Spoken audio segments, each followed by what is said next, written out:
تقسيم الخبر الصحفي. أجزاء الخبر تنقسم إلى 4 أقسام. ما زال الشباب السوري يواصل نشاطه الثوري في كافة المجالات، ويحاول تطوير إمكانياته بما يتناسب مع حاجة المجتمع ومتطلباته. يؤمن هؤلاء الشباب أن تنظيم العمل وجعله عملا مؤسساتيا سيسهم إلى حد كبير في تخفيف معاناة السوريين وتحقيق الاستقرار، وقد بدأوا بإقامة دورات تؤهلهم للعمل في مختلف المجالات بكفاءة وحرفية بما يخدم الثورة والمجتمع. غالبا بتنقام مثل هاي الدورات داخل تركيا. طبعا مو من السهل الدخول الى تركيا، وخصوصا انه اغلب المتدربين بيضطروا للدخول بطريقه غير شرعيه. هذا المعهد الحمد لله امنا التدريب اللازم والجيد بيسر وسهوله.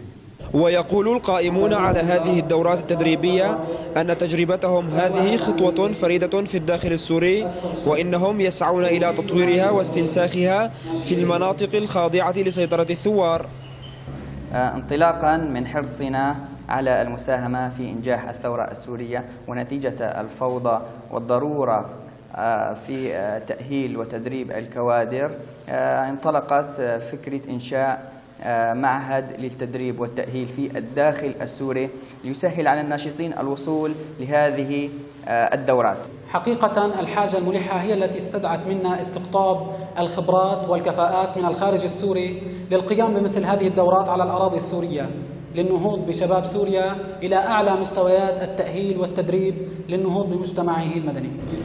متخصصون وأصحاب كفاءات يشرفون على هذا المعهد، وهم لا يدخرون جهدا في تقديم كل ما لديهم من خبرات لهؤلاء الطلاب. أشعل شمعة بدلا من أن تلعن الظلام، لسان حال هؤلاء الشباب الطامحين بغد أفضل لبلدهم سوريا. كان معكم محمد الساهر لقناة الحدث من ريف إدلب.